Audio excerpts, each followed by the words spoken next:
আসসালামু আলাইকুম প্রিয় দর্শক, দুদিন আগে মানে মে মাসের 13 তারিখে আমি একটা কন্টেন্ট করেছিলাম সুপ্রিম কোর্ট বার অ্যাসোসিয়েশনের নির্বাচন নিয়ে। 13 তারিখ ছিল সেটা, সেই দিনই এই সুপ্রিম কোর্ট বারের নির্বাচনের প্রথম দিন ছিল এবং সেই কন্টেন্টের আবার শিরোনাম ছিল যে নির্বাচন সুপ্রিম কোর্ট বার স্টাইল। এতে একটা বিভ্রান্তি তৈরি হয়। বিভ্রান্তিটা এখানে, অনেকে হয়তো মনে করবেন সুপ্রিম কোর্ট বারে বোধহয় এভাবেই নির্বাচন হয়, মানে এর আগে এভাবেই হয়েছে। কিন্তু যারা জানেন তারা জানেন যে সুপ্রিম কোর্ট বারের ৭৭ বছরের ইতিহাসে এ ধরনের নির্বাচন কখনো হয়নি। মানে এটাকে আপনি বলতে পারেন টোটালি একতরফা একটা নির্বাচন। এই নির্বাচনে ৪২ জন প্রার্থীকে তারা মনোনয়নপত্র জমা দিয়েছিল, তার সঙ্গে ফি জমা দিয়েছিল, যে ফি নাকি আবার ফেরতযোগ্য নয়, এবং তাদের মনোনয়ন বাতিল করে দেওয়া হয়েছে এবং বলা হয়েছে যে এই লোকগুলো আওয়ামীপন্থী আইনজীবী, অতএব তারা নির্বাচন করতে পারবে না। একজন লোক কোন পন্থী হবে না হবে এটা তার ব্যক্তিগত ব্যাপার এবং এটা তার সাংবিধানিক অধিকারের মধ্যে পড়ে। সেই অধিকার থেকে তাদের বঞ্চিত করা হয়েছে, তাদের নির্বাচনে অংশগ্রহণ করতে দেওয়া হয়নি। এ ধরনের ঘটনা সুপ্রিম কোর্ট বারের কোনো নির্বাচনে এর আগে হয়েছে এটা কেউ বলতে পারবে না। দেখুন, সর্বশেষ যে নির্বাচনটা হয়েছিল ২০২৪-এর সেই গণ অভ্যুত্থানের আগে, সেই নির্বাচনেও কিন্তু আওয়ামী লীগ বিএনপি সবাই নির্বাচনে অংশ নিয়েছিল এবং সেই নির্বাচনে সভাপতি পদে কিন্তু বিএনপি পন্থী একজন আইনজীবী বিজয়ী হয়েছিলেন, মাহবুবউদ্দিন খোকন, যিনি এবারও সভাপতি নির্বাচিত হয়েছেন। তখন ওই নির্বাচনে অনেক বিতর্ক ছিল, সাধারণ সম্পাদক পদে কেউ কেউ জোর করে পাশ করতে চেয়েছিল, নানা ধরনের ঝামেলা হয়েছে, কিন্তু নির্বাচনে কিন্তু সবাই অংশ নিয়েছে। এবার আপনি অর্ধেকের মতো লোককে নির্বাচনে অংশই নিতে দিলেন না। কেন দিলেন না? কোন আইনে দিলেন না? কোন গোজামিল করে দিলেন না? এটা নিয়ে আলোচনা হচ্ছে এবং আমার এই ধারণা যে এটা নিয়ে আলোচনা হতে থাকবে আগামীতেও। এবং সবচেয়ে বড় কথা হলো, এই যে আলোচনা হতে থাকবে, এই আলোচনার নেতিবাচক যে দিকটা, নেতিবাচক যে ইঙ্গিতটা, সেটা কিন্তু যাবে এই আইনজীবীদের উপর না, খোদ বিএনপির উপর। বিএনপিকে দায় নিতে হবে।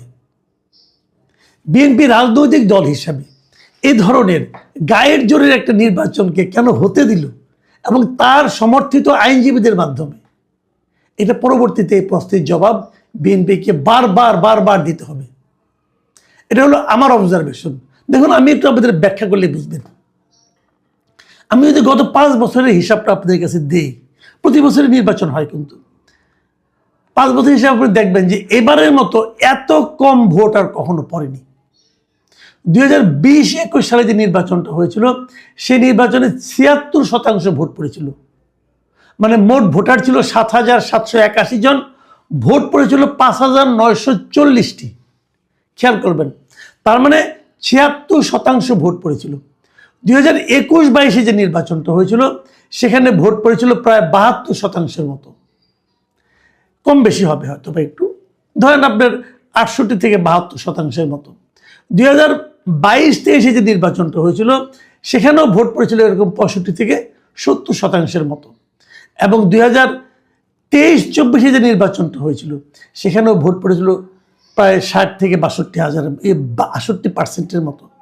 এবং সর্বশেষ গতবার যেটা ঝঞ্ঝা বিক্ষুব্ধ নির্বাচন বলি আমরা, খুব মানে একটা উত্তেজনা হয়েছিল, মারামারির মতো হয়েছিল, ভোট ছিনতাইয়ের মতো অবস্থা, ভোট গণনার সময় হইচই, অনেক কিছু, সেই নির্বাচনেও কিন্তু ভোট পড়েছিল 50%-এর বেশি।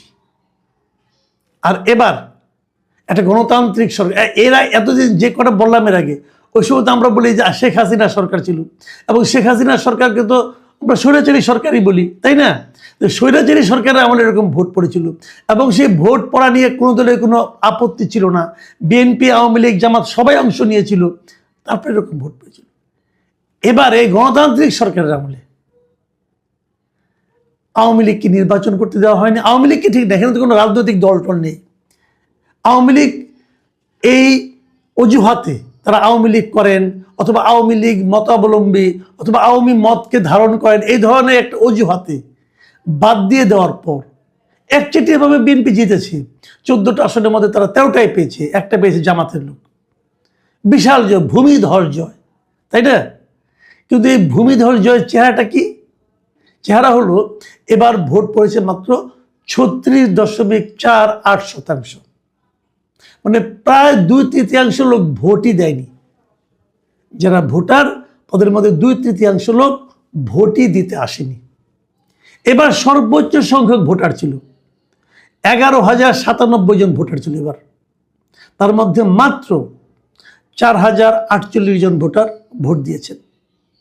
বাকিরা ভোটই দিতে আসেননি। কেন আসেননি? এমন দু একজন আইনজীবীর সঙ্গে আমার কথা হয়েছে, তারা বলতে চেয়েছেন যে এটা তো কোনো নির্বাচনই হয়নি, এটা জামাত বিএনপির নির্বাচন, নিজে নির্বাচন, এই নির্বাচনে আমরা যাব কেন? দেখুন, সবাই যে জামাত বিএনপি করেন তাও কিন্তু না, হয়তো ওই ধরনের একটা মত প্রকাশ করেন। আমাদের সাংবাদিকদের মধ্যে কিন্তু এরকম দুটো প্যানেল আছে, আমরা জানি। একটা হলো আওয়ামী এবং তার সঙ্গে বামপন্থী এদের সমর্থিত, আরেকটা হলো এই জামাত এবং বিএনপি সমর্থিত। কিন্তু আওয়ামী এবং বামপন্থী সমর্থিত যে সাংবাদিকদের গ্রুপটা আছে, যে ডিইউজে বলেন অথবা বিএফইউজে বলেন, এরা সবাই কি হয় আওয়ামী লীগ করেন, নাহলে বামপন্থী জাসদ এগুলি করেন? তা কিন্তু করেন না।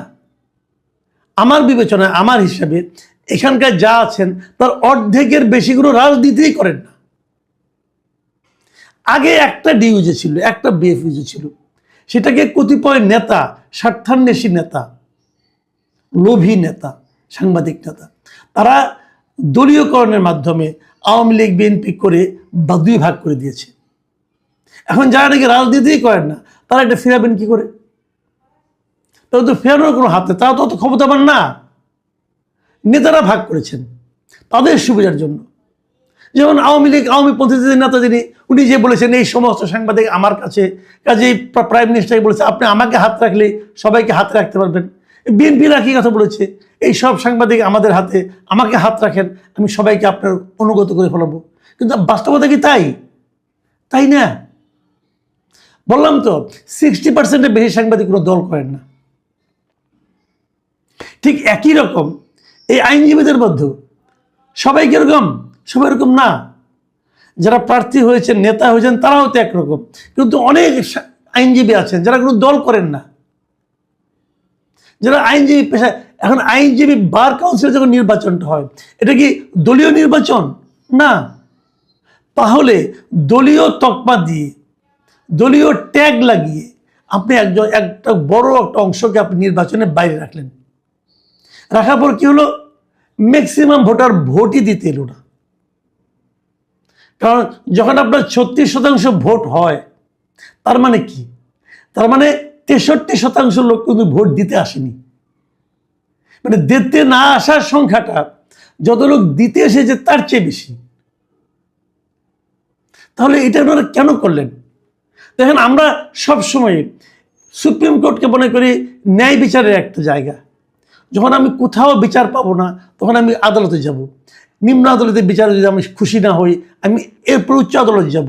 সেখানেও খুশি না হলে আমি একদম সুপ্রিম কোর্টে যাব। এরকম যেখানে আমি বিচারের জন্য, যেটা আমার জন্য সর্বোচ্চ জায়গা, সেখানে নির্বাচনের নামে এটা কি হলো? এখন এটা কেন করতে দেওয়া হলো? কেন করলেন আপনারা এই কাজটা?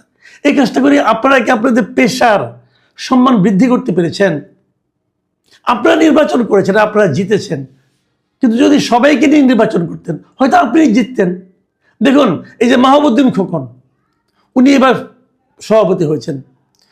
এখন তো বিএনপির আমল, এর আগের আমলে 24-25-এ তখন তো আওয়ামী লীগের, ঘোর আওয়ামী লীগের আমল ছিল। সেই সময় কি মাহবুবউদ্দিন খোকন জিতেননি? ভোট কত পেয়েছিলেন জানেন? 24-25-এ মাহবুবউদ্দিন খোকন ভোট পেয়েছেন 2622 ভোট। উনি 2622 ভোট পেয়েছেন, যখন নাকি আওয়ামী লীগ ছিল, আওয়ামী লীগ ক্ষমতায় ছিল, রাষ্ট্র ক্ষমতায় ছিল। সেখানেও মাহবুবউদ্দিন খোকন 2622 ভোট পেয়েছেন। আর এবার আওয়ামী লীগকে সরিয়ে দিয়েছেন, আওয়ামী লীগ নির্বাচনে নাই, একতরফা বিশাল ব্যবধানে উনি জিতেছেন। উনি এবার পেয়েছেন মাত্র 2984 ভোট, মানে ওই আগের চেয়ে মাত্র 300 ভোট বেশি। তাহলে মাহবুবউদ্দিন খোকনের উনি যে এই ভোটটা সবসময় পান, এটা তো ওনারই ভোট। এই লোকগুলি ব্যক্তি মাহবুবউদ্দিন খোকনকে পছন্দ করেন, এগুলো দল টল কোনো বিষয় না রে ভাই। তো ব্যক্তি মাহবুবউদ্দিন খোকন কিন্তু আগের বারও পাশ করেছিলেন, এবারও পাশ করেছিলেন। আগের বারে ওনার বিজয় ছিল একটা সম্মান, আগের বারে ওনার বিজয় যতটা উজ্জ্বল ছিল, এবার কি ততটা উজ্জ্বল হতে পেরেছে? আমি খোকন ভাইকে বলতেছি, ব্যক্তিগতভাবে খোকন ভাইয়ের সঙ্গে আমার খুব ভালো সম্পর্ক, ওনাকে আমি খুবই পছন্দ করি, আমার খুব পছন্দের একজন লোক। আমি খোকন ভাইকেই বলি, খোকন ভাই আপনি বলেন, আপনি যখন গতবার জিতছিলেন 2622 ভোট পেয়ে, সেই বিজয়টা আপনার জন্য যে গর্বের ছিল, এবারের 2984 ভোট পেয়ে বিজয়টা কি অতটা গর্বের ছিল নাকি এটা কলঙ্কিত ছিল? এই কলঙ্কের ভার আপনি কেন নিলেন?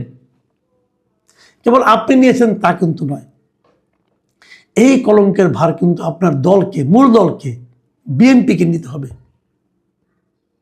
আলোচনা আসবে এক সময়, বলা হবে যে বিএনপি আমলে প্রথম সুপ্রিম কোর্টে একতরফা নির্বাচন হয়েছিল, বিএনপি আমলে প্রথম একটা মানে বিপুল সংখ্যা 42 জন প্রার্থীকে, 42 অথবা 40 আমার ঠিক খেয়াল নেই, ধরলাম 40ই, এতজন প্রার্থীকে আপনারা একটা খোড়া অজুহাতে নির্বাচনের বাইরে রেখেছেন।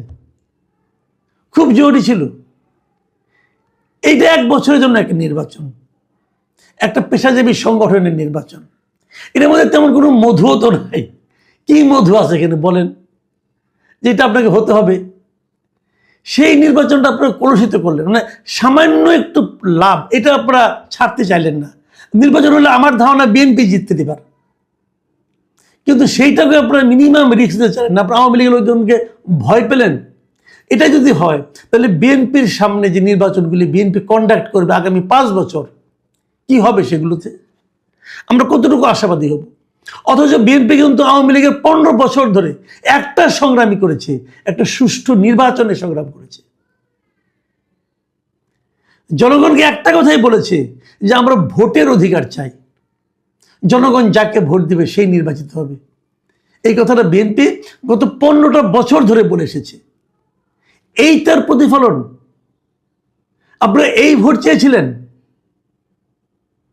লজ্জা, এটা লজ্জা, এটা অপমান। এখানের মাধ্যমে আপনারা প্রমাণ করলেন এর মাধ্যমে যে আসলে আপনারা ভোটের অধিকার চান নাই।